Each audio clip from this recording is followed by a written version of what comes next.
I'm Russell, and this is Social Skills Coaching, where you learn to be more likable, more charismatic, and more productive. Today is Tuesday, October 4th, 2022.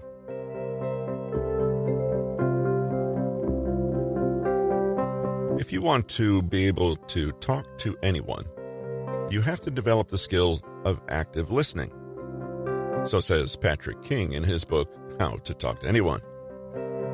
You might be thinking that active listening is simply sitting quietly, but that's a huge mistake. If you're trying to connect deeply with someone, there are 9 types of active listening responses that you need to implement. We'll cover those in today's episode.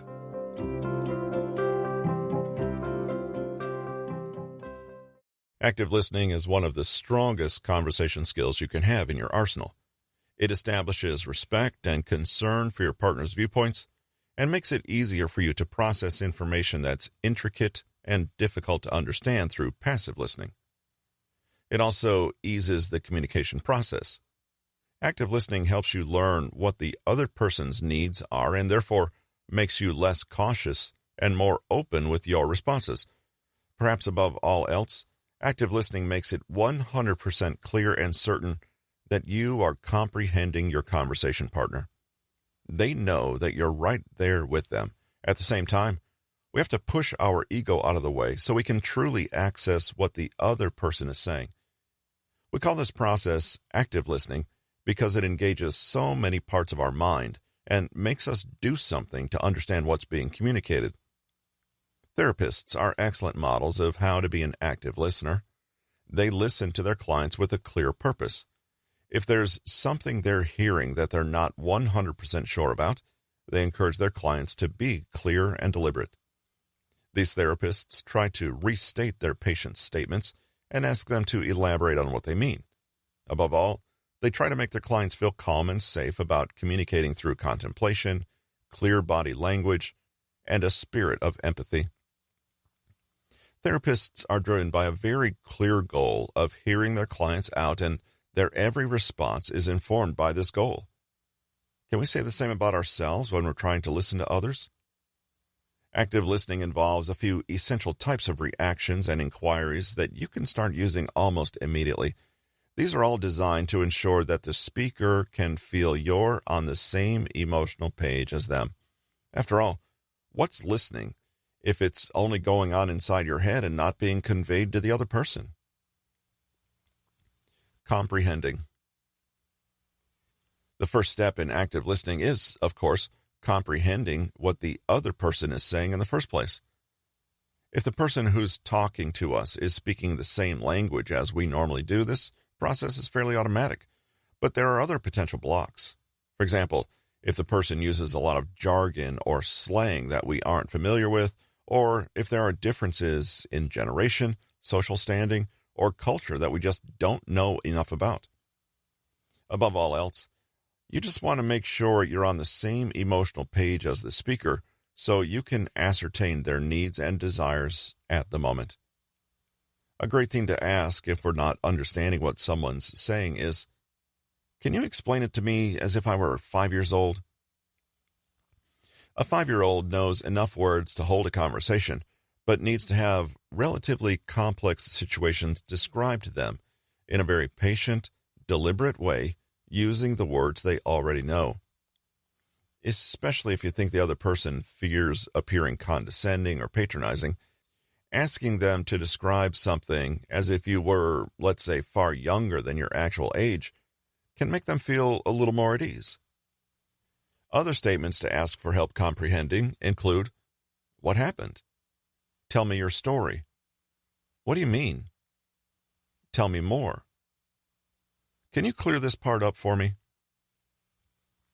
Don't be afraid of coming across as stupid or interrupting. Most people like to feel like experts, and we're all experts in our own experience. It can even be useful sometimes to be completely transparent about your lack of understanding. If you frame this as a reason for you to listen all the more closely so you can learn. Retaining. More than just remembering what you just heard, retaining information is hearing what the speaker is trying to say, so we can give back a suitable reply. You're trying to get the whole story here, and this goes far beyond simple facts and events. The goal is to place yourself in the speaker's shoes as closely as possible, and of course, questions are necessary for that. When we're listening to someone, we tend to retain not only the details that strike us more personally or in ways that we're most used to retaining information, but that's only our lens and not particularly useful for trying to be a better listener. For example, if someone's telling us about a date they went on, we might be the kind who remembers the physical details of the event, what restaurant they went to, what movie they saw, what they were wearing. Or we might recall some more general narrative about the date as a whole, what personality the other person had, what the date felt like, how it compared to other dates in the past. We might not even notice ourselves picking out pieces of the narrative that push our buttons, and internally, we can set to work constructing a slightly different story for ourselves than the one we're being offered. You might have been on the receiving end of this, when you tell someone something as they seem only to latch onto one aspect of the story that definitely wasn't your focus. It's definitely a way to listen without listening. In conversation, we generally look for openings for us to say something and get our 2 cents in. This is normal, but it's not conducive to active listening. To properly retain what our conversation partner is telling us, we have to put our egos away and focus squarely on the other person's words as they are laying them out. It's not about your interpretation, but theirs. Again, questions are a powerful tool to frame things and keep your focus on the other person's expression. To ensure you're retaining all the relevant information you need, you could ask, what does that mean to you? And just to be clear, what happened after? Wait, how did she approach that? How does that figure into the story? How did that make you feel? What was your reaction? Responding. Active listening requires an effort to form a knowing and proper response. Otherwise, the speaker might feel like they're talking to a brick wall. As has been said multiple times, listening is anything but passive. An effective response will demonstrate our concern for what our conversation partner is talking about. You're listening, comprehending, and retaining already. A quality response will prove that you understand everything the speaker has said and picked up on their nonverbal communication. Imagine that you're speaking to someone and you're not sure that they understand the language you're speaking. They give no indication of comprehension. Do you feel listened to? That's why a response is necessary. Like retaining, it's important that a response isn't tinted with our own ego or ideas. You don't want to respond in ways that suggest you're trying to steer, manipulate, or interpret the conversation according to your own agenda. You're trying to get a sense of the other person's feelings and opinions without biases you've developed. Speaker A. And that's why I don't like going to dinner parties. Respondent B. That sounds insane. Were you flustered when that odd man jumped out of the cake? Not flustered so much as disappointed. I expected something a little more grown up from the Temperance League. It must have tried your patience. Did it? A little bit. But more than anything else, it just proved that I have to start putting some restrictions on the entertainment budget. Responses in active listening should be reflective of what the speaker has said. They should display a deep interest in your partner's thoughts and feelings. Rather than expressing our own opinions and viewpoints, good responses in active listening help both parties make their own self-discoveries. In issuing a quality response, try to reply to your partner's thoughts and feelings. The factual content is often less relevant than it first appears. You can do this by restating what they've said in your own words. Stay within their standpoint when you respond. Introducing a suggestion or idea that doesn't have anything to do with their immediate situation could be too jarring or distracting. Don't offer a contradictory or conflicting opinion, until you've fully understood, as much as you can, everything your partner is conveying to you. And even then, try to keep strong judgments tamped down. Some positive responses in active listening might be, "I'm intrigued by your story. That sounds like a blank situation. I can see how you'd feel that way. I get the sense that you feel something has to change. What would you like to see happen? Do you feel blank about this situation?" The general goal of active listening is to fully grasp the viewpoint or life experience of the person who's speaking to you, and for you to absorb that information in a meaningful way that could spur you to new knowledge and understanding. You want to show the other person that you can step inside their world and see their experience from their point of view. To accomplish the goals of comprehending, retaining, and responding, you can employ a few or more of these techniques. Restating. Paraphrasing your partner's sentiments in your own words is an exceptional way to facilitate your comprehension. It's important not to simply repeat what they said back to them like a parrot, but rather to show that you've caught the essence of what they were expressing. You'll recognize this as a kind of support response discussed earlier. You're letting them know that you heard them and are on the same page with them. If you're not 100% right, they will almost certainly be sure to correct you. Them. That situation confused and scared me. You. It must have felt like a dangerous moment. It must have been hard to know what to do. Reflecting. An alternative way of restating is to frame your reply along the lines of emotions rather than events or story points. Reflecting gives the speaker's story a deeper level that you can prove you have a handle on. Literally tell them or ask them about the emotion they're experiencing. So, in the end, my dad said he knew all along I wouldn't get into that college. That's terrible. That sounds like a cruel kind of rejection. Summarizing. Try to verbally round up the details of a speaker's story into a concise form that displays your grasp of the whole picture. This is similar to restating, but you're going for a broader overview. You can also treat this as a test for your understanding. Many points and arguments may have been stated, and you may have lost sight of the primary emotion, action, or purpose. So, the baker got your order wrong, the dinner was burned, and they sent a hypnotist instead of a clown. Man, if that were my kid's birthday party, I'd feel ticked off. Label emotions. Often, a speaker will get lost in the practical and physical details of what they're relating to you. As sensitively as possible, try to identify the emotions they haven't been able to specifically verbalize yet. This is not inherently difficult to do, as you only have to state a type of positive or negative feeling. But when you accurately label someone's emotion, you're going to be seen as psychic. Just watch out that you're not overreaching or trying to inject your own ideas into the matter. Finally, my boss apologized for overlooking my work and assured me that he was going to pay more attention from now on. Wow.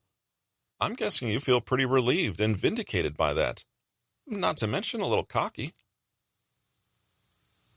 Probing. Without sounding like an invasive interrogator, try to ask leading questions that will elicit a deeper level of understanding and meaning from the person you're speaking with. Most people enjoy being asked questions that are well-formed and not too presumptuous. When you probe, you can try to make guesses at how people feel, their reactions, and desires. This type of forecasting shows that you're so engaged, you want to jump to conclusions with them and keep riding their train of thought. You're not only there with them, you're caught up in their emotions. What did it feel like when that woman berated your child at the supermarket? How did you really want to respond? Silence. Frequently, there's more to be said by a well-placed silence than by filling up the space with additional verbiage. Silence can give every participant a miniature moment of time to gather themselves and their thoughts. It could also help reduce the tension that could arise from a heated or fruitless interaction. And that's when I decided skydiving wasn't my thing, especially when it's work-related. Not sermonizing, giving unsolicited advice, or glibly reassuring. Nobody likes to be put on a level secondary to someone else, and in communication, this might make the speaker feel like shutting down further discussion. And worst of all, he can't remember to put the toilet seat down. Sermonizing you. You should never have let him in your bathroom in the first place. Unsolicited advising you. You should barricade the bathroom until he agrees to your demands. Glibly reassuring you. Don't worry about it. Tomorrow's another lovely day full of wonderful possibilities. Asking leading and open-ended questions. To show that you've invested in your partner's well-being, ask some non-binary questions about their experience. These questions show that you're ready to get input and that you're interested in more than just the data or facts of a certain situation. So, I decided a couple $100 later, perhaps parallel parking was something we're going to have to work a little harder on. How does that make you feel? What are your plans for learning? Where do you plan on doing it? What do you hope comes out of it? Active listening takes a lot of patient work and practice and can even be challenging for people who are good at it, but it pays off in creating an atmosphere of true comprehension, easier information flow, and increased respect for all parties. What we're trying to do, albeit systematically with active listening, is to catch the habit of being conscious of other people's emotions and suppressing our own. Divulging. We all know a knowing know-it-alls, the technically correct person who brags or shows off. Good conversational chemistry is not made from fascinating facts or impressive feats. It's an emotional experience. People bond over how they feel in one another's company and not strictly on the content they exchange. Sharing more about yourself can make others like you more. The principle of self-disclosure involves disclosing information about yourself to make people more interested and emotionally invested in you. It can also make people feel closer to you and more open to sharing things about themselves in exchange. Sharing things about yourself works because it makes you become a real three-dimensional human they can relate to and feel familiar with. When you self-disclose, others will too, and that's where you really start to break through barriers. You've probably experienced this already. You might have been on casual acquaintance terms with someone, but one day you feel the relationship takes a step forward somehow. Why? It's usually because one or both of you has taken a step to reveal themselves emotionally and to open up. The problem is, most people don't do this off the bat. Like in the first principle, you must make the first move and start disclosing things about yourself to encourage the other person to do so. Sadly, the responsibility to initiate likability again falls on you. Sharing more. Now you may wonder just what to share. What kind of information should you impart? What information is TMI, too much information, and hence will make people not like you? What information is beneficial to share with others and enhances your likability? What should you keep private? People err on the side of appearing mysterious, in control, and invulnerable. Remember the cool guy? This is him again. I'm going to tell you something that may rankle your inner cool guy. Generally, the more you disclose, the better. TMI is actually beneficial for your likability because, again, this is how friends relate. Friends are notorious for oversharing without shame or inhibition.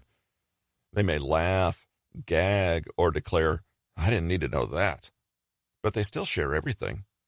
The sharing, in fact, is a sign of closeness, trust, and familiarity. There's an old piece of advice that says, if you want to befriend someone, start by acting as if they already are your friend. It works because we switch from being guarded and carefully measured, and instead relax and reveal our true, lovably imperfect selves. So, even if you feel that you are entering TMI territory, that's still better than not disclosing anything, because you're still treating others like your friends. And you still stand out in people's memories as someone genuine, unusual, and noteworthy. In other words, human is better than perfect. Socializing can be scary. It's not easy to share yourself with others because there's always the threat, real or perceived, that you'll be judged or disliked. We may not even realize that to counter this anxiety, we put a subtle wall around ourselves, being careful never to appear too emotional or even weak. But this is actually the opposite of how it is. By undersharing, you present a version of yourself who is afraid to make any waves and is ultimately very forgettable. In fact, many people find themselves not really liking those people who are agreeable and generic and bland. Perhaps they can sense that the whole personality is not fully present. Share what's on your mind. TMI might include details of your sex life or your controversial opinions that will offend or alienate people. In polite conversation with strangers, these details are not appropriate, but friends love to cross polite boundaries. So to put both this principle and the first one into play, overshare on things you normally would not share with strangers to gain more leverage and likability with others. Share slowly at first to gauge people's responses, but once you get the sense that someone's on the same page and willing to befriend you as well, you can open the floodgates, so to speak. The more you reveal about yourself, the more connection points you generate with the other person. You reveal things you like or dislike, which the other person may be able to relate to and disagree or agree with. You can find more things in common as you reveal your preferences, opinions, loves, hates, likes, dislikes, sensitivities, memories, emotions, thoughts, and anecdotes. If you're unsure of whether a particular anecdote is genuinely too much, err on the side of making fun of yourself, revealing an unflattering secret, or stating an outrageous but generally harmless opinion or memory. In other words, if you target someone, it's best to target yourself. For example, say you're at a party and meeting with people you've never seen before. Usually the situation is daunting and you feel awkward and clam up with a drink in your hand to protect your fragile ego from rejection by these new people. But using the tips in this book, you disclose a lot about yourself and you talk about how much you like fishing, anime, and knitting. All three of your seemingly unrelated hobbies. You have stories about each of these that you can launch into from normal small talk questions. They speak to your interests, how you react to situations, and your personality in general. Everyone in the room who loves one of those three things, or can simply relate to how you might react to a situation, can now connect with you, and a conversation is born based on the topic you two share. All you needed to do was answer questions with a series of details about yourself or tell a story about yourself. In this case, you don't even have to take any risks by revealing something personal. You simply have to volunteer more information than is strictly required. Think about it this way. Provide 3 details where you would have replied with a one-word answer, or provide 3 sentences where you would have replied with 1 sentence. That's the basic type of step that's needed for self-disclosure to work its wonders. If you had a boring weekend, still name 3 details so people aren't left with nothing to work with.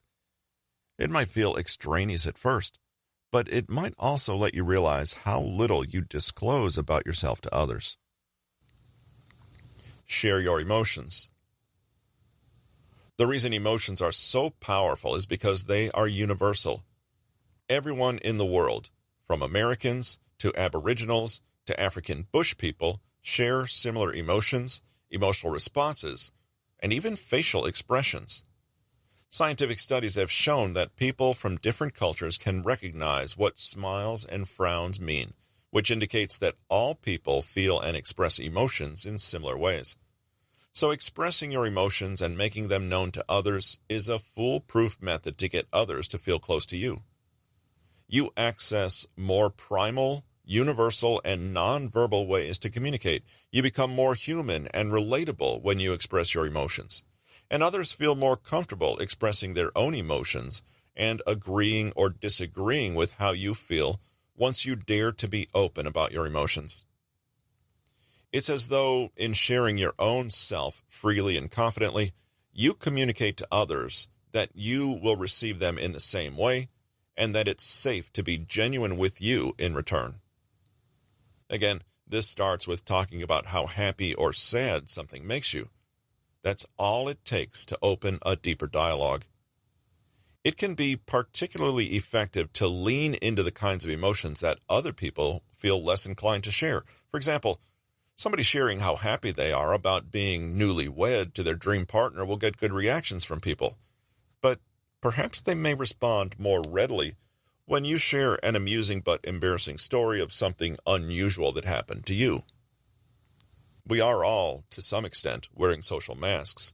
If you can reveal emotions that temporarily give people a glimpse of the real, imperfect human underneath the mask, you'll connect with people on a much more powerful level. Share stories from your own life. Again, this makes you seem more real and three-dimensional. Even though it doesn't feel like it, we all go through similar circumstances and struggles every day. We all brush our teeth, hate waking up, and do some kind of work. You almost certainly have some part of your life story that others can relate to. This makes people feel closer to you and lets them laugh and talk about how they went through the same thing. Often, they'll start to tell their stories based upon yours. We all have common experiences. We all remember when we learned to ride a bike, embarrassing moments in high school, or disasters in dating.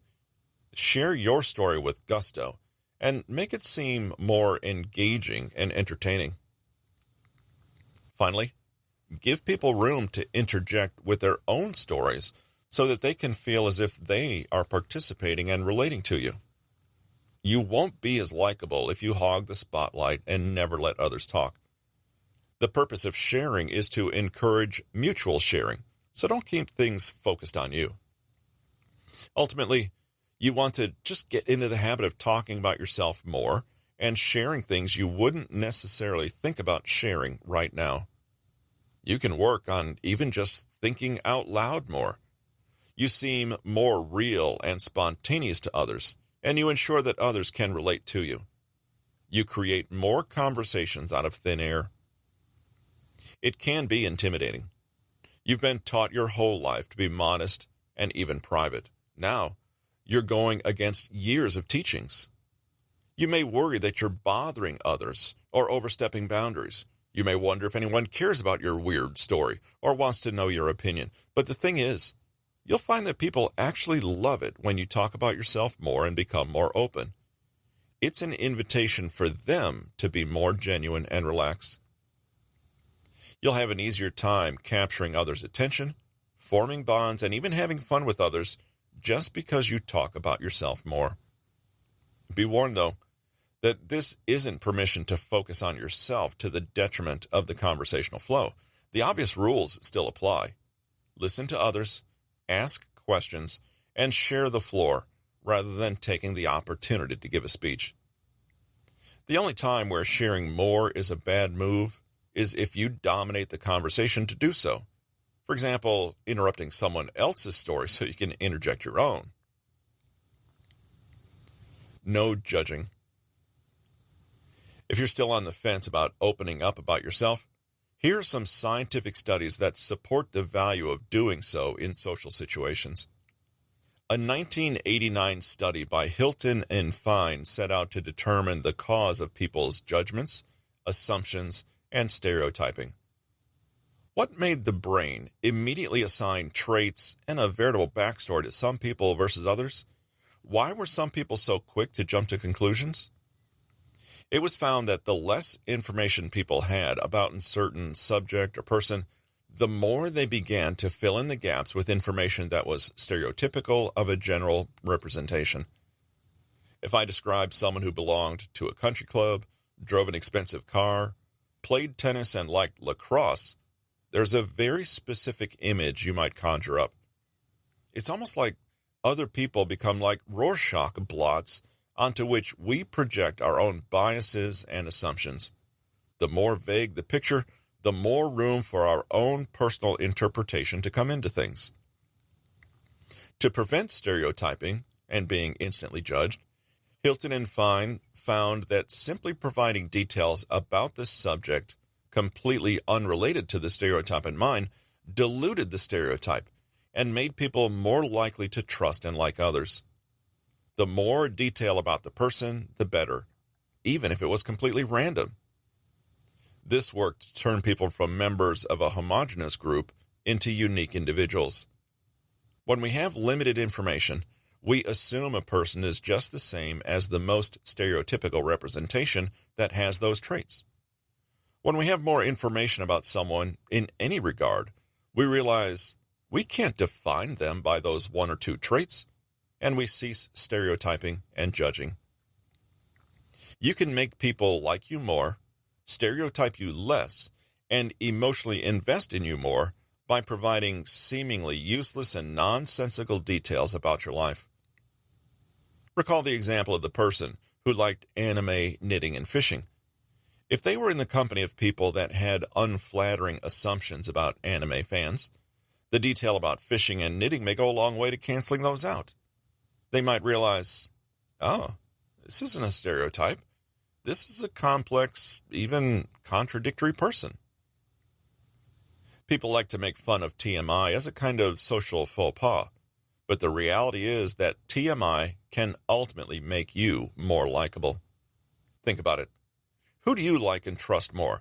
The composed, high-achieving, perfectly in control person who is nevertheless a little cool emotionally, or the person who is okay with their flaws, confident enough to share their opinions, and happy to reach out to you on an emotional level?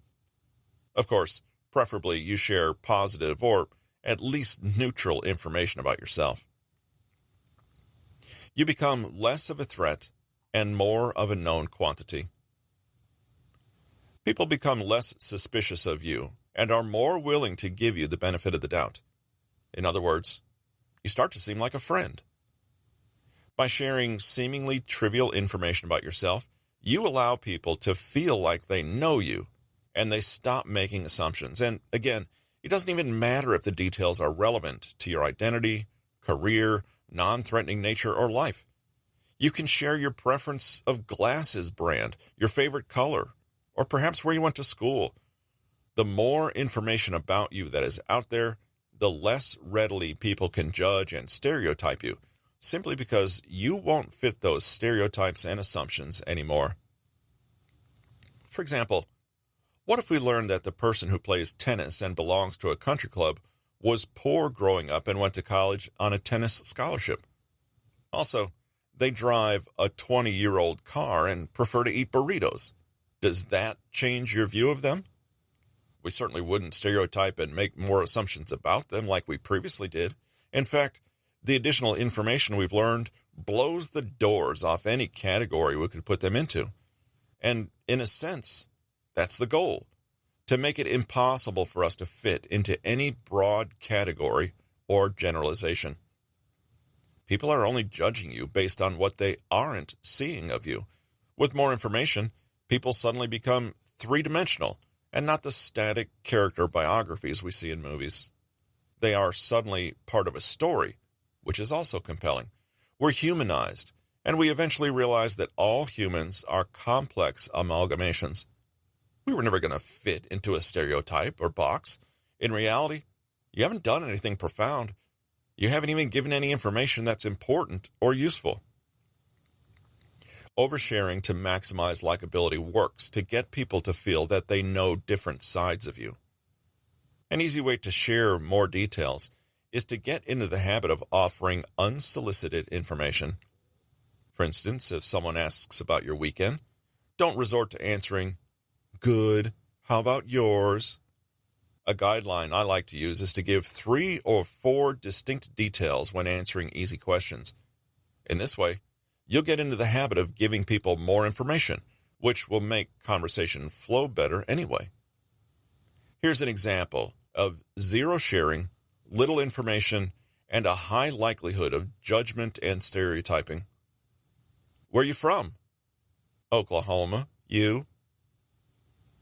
If you don't know anything about a person besides the fact they're from Oklahoma, where does your mind automatically go?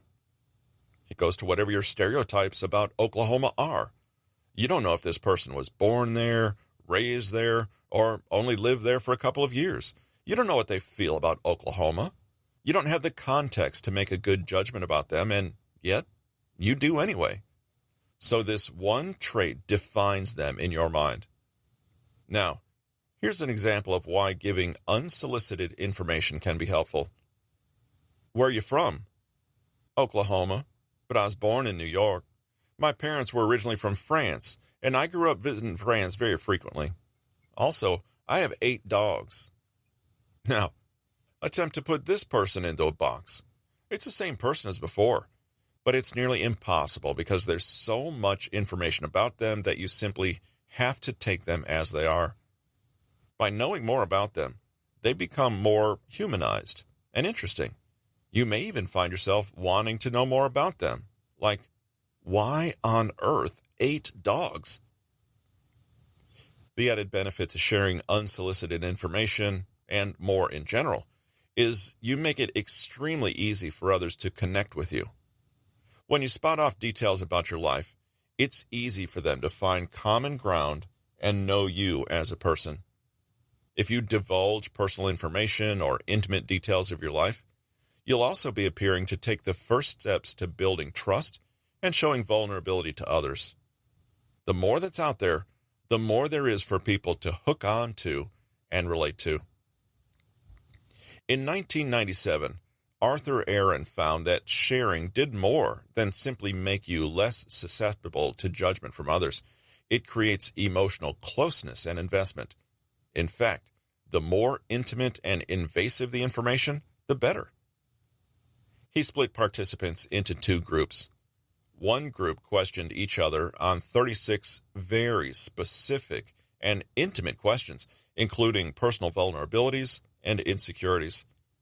Sample questions were, "What is your most terrible memory?" and "What is your most treasured memory?" It's impossible to not get personal when faced with these questions. The other group was tasked to ask each other only shallow, small-talk questions about their everyday lives. It's not something people are comfortable doing, but the participants followed directions. We feel like we're offending people or showing too much of ourselves, which is frightening. But the participants who were tasked with asking each other sensitive and sometimes prying personal questions developed greater levels of trust, rapport, and mutual comfort with one another. They felt emotional closeness, even though they didn't know each other before the study. Here are some examples of the questions used. 1. Do you want to be famous? For what? This tells you what a person really values or imagines themselves to be skilled at. This can reveal someone's deepest desires and fantasies. 2. If you were able to live up to 90 and save either the mind or body of a 30-year-old, which thing would you want to save? You learn whether someone values the physical or mental more. You also learn if someone is honest or not. 3. If you could change anything about how you were raised, what would you change? Here, you gain deep insight into someone's past and history. You learn about his or her regrets and if his or her childhood was happy.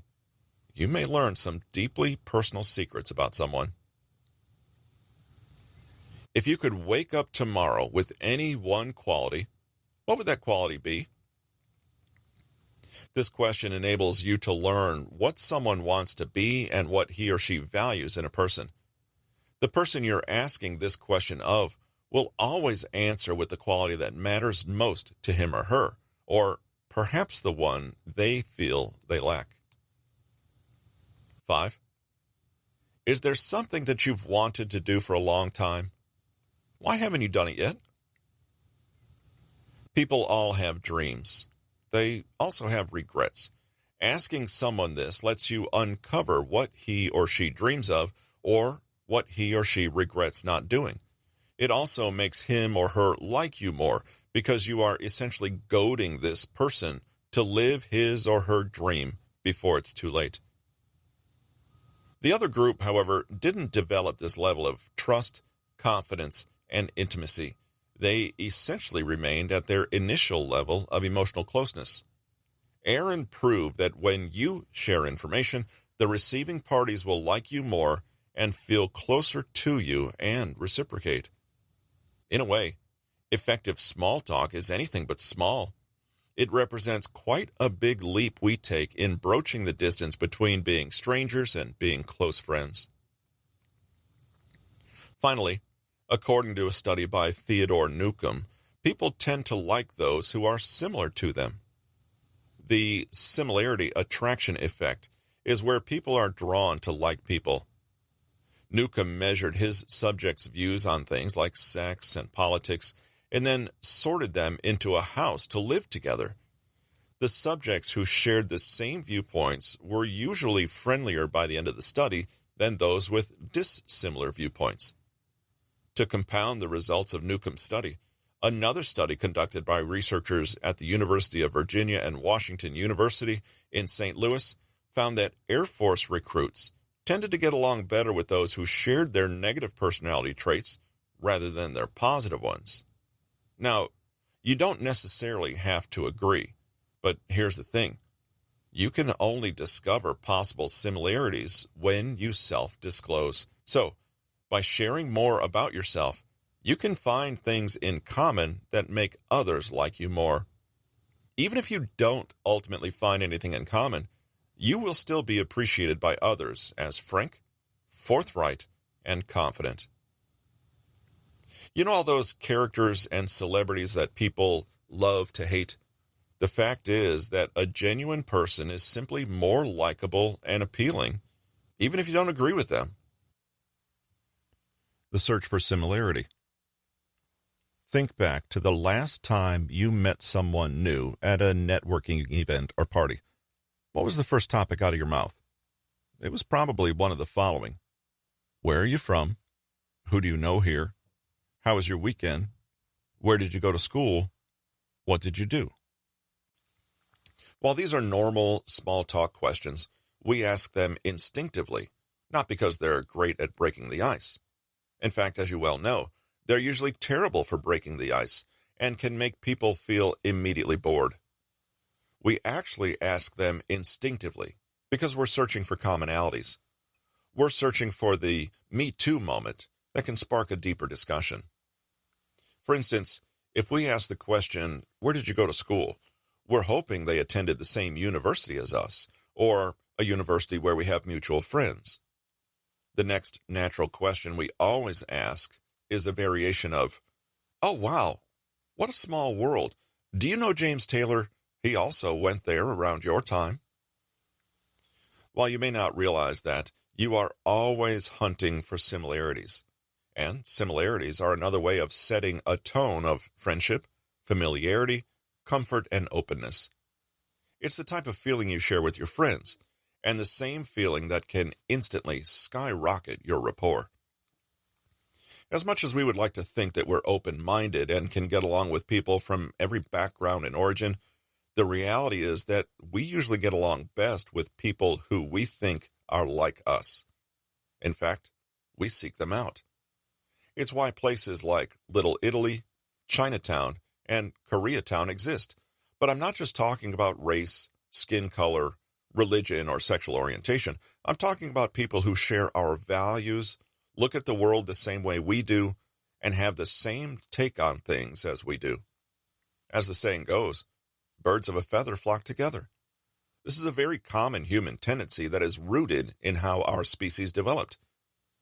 Walking out on the tundra or in a forest, you would be conditioned to avoid that which is unfamiliar or foreign, because there's a high likelihood it would be interested in killing you. Similarities make us relate better to other people because we think they'll understand us on a deeper level than other people. If we share at least one significant similarity, then all sorts of positive traits follow because we see them as our contemporary, essentially an extension of ourselves. When you think someone is on your level, you want to connect with them because they will probably understand you better than most. Suppose you were born in a small village in South Africa. The population of the village ranges from 900 to 1,000 people. You now live in London, where you're attending a party at a friend's home. You meet someone that also happens to be from that small village in South Africa, just 8 years older, so you never encountered each other. What warm feelings will you immediately have toward this other person? And what assumptions will you make about them? How interested will you be in connecting with them and spending more time together in the future? What inside jokes or specialized points of reference can you discuss that you haven't been able to with anyone else ever? Hopefully, that illustration drives home the value of similarity and how it drives conversational connection. We typically use the small talk questions I mentioned at the top of this chapter to find similarity. But there are better, more effective ways to find similarities with people. For instance, we should always be searching for similarities or creating them. They both take effort and initiative. We can search for similarities by asking probing questions of people and using their answers as the basis to show similarity, no matter how small. Ask questions to figure out what people are about, what they like, and how they think. Then dig deep into yourself and find small commonalities at first, such as favorite baseball teams or alcoholic drinks. Through those smaller commonalities, you'll be able to figure out what makes them tick and find deeper commonalities to instantly bond over. Just as you'd be thrilled to meet someone from that small African town, you'd be thrilled to meet someone who shared a love of the same obscure hobby as you. It doesn't take months or years, and it doesn't take a special circumstance like going through boot camp together. It just requires you to look outside of yourself and realize that people share common attitudes, experiences, and emotions. You just have to find them. Get comfortable asking questions and digging deeper than you naturally would. Is it odd for you to ask 5 questions in a row? It shouldn't be. It might even feel a little invasive at first. Find them and use them. We can create similarities by mimicking people's body language, voice tonality, rate of speech, and overall manner of appearance. This is known as mirroring, and it also has been shown to produce feelings of positivity when tested. All you have to do is arrange yourself to resemble others in order to benefit from feelings of similarity, from how they are posed to how they gesture. You can mirror their words, their tone of voice, and their mannerisms.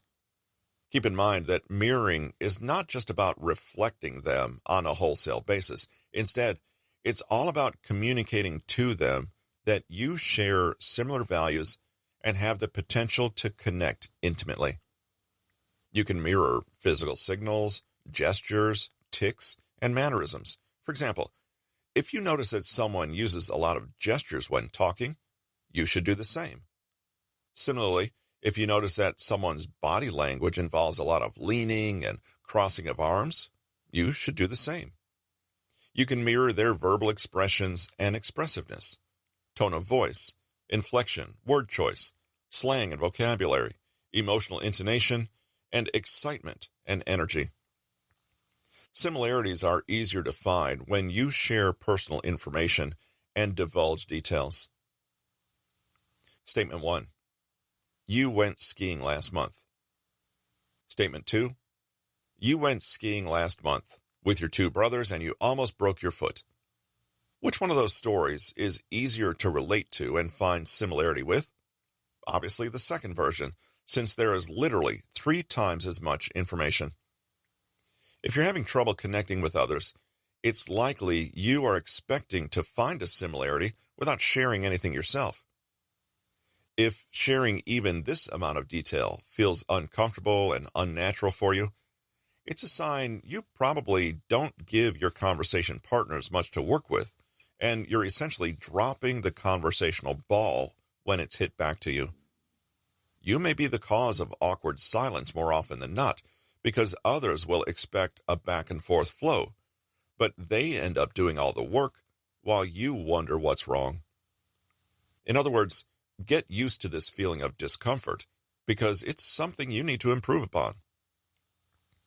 Mutual dislike is just as good as a similarity, and might even be more fun. Have you noticed that it's sometimes inevitable for the conversation to remain positive, and the conversation will veer into a set of complaints about something you both dislike? It's easy to discount these discussions because people think talking about negativity is a negative thing. However, it's absolutely valuable in your quest for connection, because negativity and hate is a strong, powerful emotion. When you check out a new restaurant, think about the reviews you'll read about it. You'll either read highly positive, gushing reviews, or, more likely, the negative reviews filled with hate and spite. Hatred moves us into action like nothing else. Some relationship counselors have even gone so far as to quip that a sign of highly successful relationships is the ability to hate the same things and people. It's not negative to talk about negativity because it's an emotion like any other. And the more emotion you can generate in your interaction, the greater an impression you will make. What's ultimately important is seeing eye to eye once again. How many friendships have been built in army boot camps where the singular common bond was a hatred for the suffering they went through? How many friendships have been built on the back of hating the same teacher or morning schedule? You've bonded over common dislike far more often than you realize, so you shouldn't stray away from it. Summary. To this end, we come to the concept of active listening. It's a way to participate in conversations while being on the receiving end. Most might think that receiving simply means sitting quietly, but that's a huge mistake. There are 9 types of active listening responses we cover to be used when trying to connect deeply with someone: comprehending, retaining, responding, restating, reflecting, summarizing, labeling emotions, probing with leading questions, and silence. Oversharing may seem like something to avoid, but there's plenty of research to suggest that honestly opening up to others actually makes them like and trust us more. You'll distinguish yourself from the automatic stereotypes by giving specific details about yourself and make your life seem more interesting and compelling. We can divulge both by revealing additional information or by confessing to how we feel, sharing a story, or revealing something unexpected about ourselves. People bond over emotional identification, so don't worry about appearing weak or vulnerable. Divulging will actually encourage others to do the same and foster good rapport.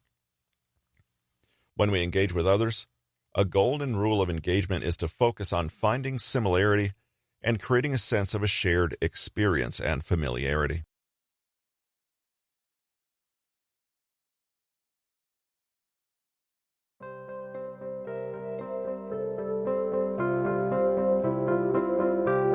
That selection comes from Patrick King's book, How to Talk to Anyone.